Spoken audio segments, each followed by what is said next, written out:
Hello' নমস্কাৰ। তো আপোনালোকক মানে বহুত দিন হ'ল মই ভিডিঅ' বনোৱা নাই, মানে মন যোৱা নাছিলে একদম একো মন যোৱা নাই ভিডিঅ' আপডেট দিবৰ কাৰণে। তো সেইকাৰণে আপোনালোকে মোৰ পৰা মানে ভিডিঅ' মানে পোৱা নাই। তো আজি মানে এই ভিডিঅ'টো লৈ আনিলোঁ। তো যিখিনি ভিডিঅ'টো আৰম্ভ কৰোঁ। তো আপোনালোকক মই চৰি তো আপোনালোকক মই কৈছিলোঁ লাইভৰ যোগেদিও কৈছিলোঁ চাগে, আৰু ভিডিঅ'ৰ যোগেদিও কৈছিলোঁ চাগে। তো মই মনত নাই, কিন্তু কৈছিলোঁ কথাটো যে আপোনালোকৰ যি BTCৰ LP আৰু UPৰ যি মেৰিট লিষ্ট সেইটো ইলেকশ্যনৰ আগত পাব্লিছ নহয় বা এপইণ্টমেণ্টটো ইলেকশ্যনৰ আগত নিদিয়ে বুলি কৈছিলোঁ, আৰু এইটো সঁচা হ'বলৈ গৈ আছে। তো ইতিমধ্যে অসম চৰকাৰে যোৱাকালি ফাইনেল মেৰিট লিষ্টটো মানে দিলে। তো অহাকালি 12 তাৰিখে ইয়াৰ এপইণ্টমেণ্টটো দিয়া হ'ব। তো BTCৰ পৰা এছামিছ মিডিয়াম আৰু বড়ো মিডিয়ামৰ পৰা বহুকেইজন চাকৰি ইতিমধ্যে লাভ কৰিছে, আৰু বড়ো মিডিয়ামৰ বেছি পোষ্ট নাছিল। তো বড়ো মিডিয়ামতো যাবই, তো এছামিছ মিডিয়ামৰ আধা বহুত যাব। তো এতিয়া যদিহে তেওঁলোকে জইনিং হোৱাৰ পিছত BTCৰ কাট অফটো অকণমান হ'লেও কম যাব এতিয়া, কাৰণ BTCটো পাব্লিছ নকৰিলে কিবা ইলেকশ্যনৰ আগত।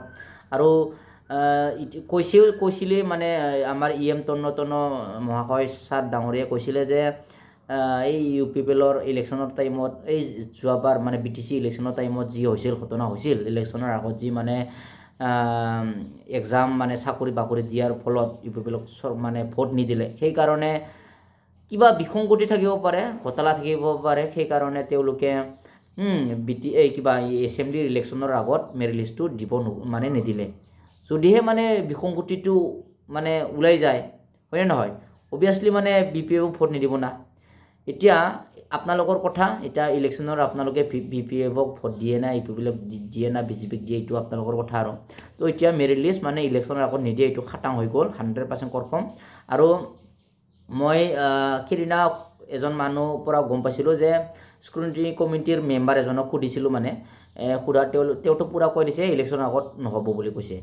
তো মই ভিডিঅ'টো আগতে দিম বুলি ভাবিছিলোঁ, কিন্তু মোৰ মন যোৱা নাছিল না, সেইকাৰণে নিদিলোঁ। তো আজি ক'লোঁ, মই এই মেম্বাৰজনে কৈছিলে যে ইলেকশ্যনৰ আগত তেওঁ কৈছিলে মানে নিদিয়ে বুলি কৈছে।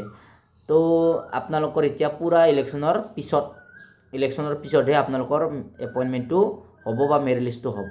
এইটো মানে কনফাৰ্ম নাই, কিবা কৰে এতিয়া, লৈ যায়ে থাকে নাকি, এইটোও মানে ইমান কনফাৰ্ম নাই। কিন্তু ইলেকশ্যনৰ পিছত হ'ব পাৰে, আৰু সম্ভাৱনা এটা আছে ইলেকশ্যনৰ পিছত। এতিয়া ইলেকশ্যনৰ আগত নিদিয়ে, এইটো খাটাং হৈ গ'ল।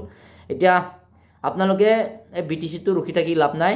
আপোনালোকে যদি অসমত DWত মানে মেৰিট লিষ্টটো আহিছে, বড়ো মিডিয়াম হওক, এছামিছ মিডিয়াম হওক, আপোনালোকে মোৰ কমেণ্ট ছেকশ্যনত জনাব কোনে কোনে চাকৰিটো লাভ কৰিলে, ঠিক আছে। গম পাই যাব মানে, হয়নে নহয়। BTCৰ পৰা কোনে মানে এপইণ্টমেণ্টটো লাভ কৰে, মানে মেৰিট লিষ্টত আহিছে নামটো, কমেণ্ট ছেকশ্যনত জনাব। আৰু BTCৰ এপইণ্টমেণ্ট নিদিয়ে ইলেকশ্যন আগত, এইটো 100% কনফাৰ্ম। এইখিনিয়ে মানে আপডেট আছিল। ধন্যবাদ।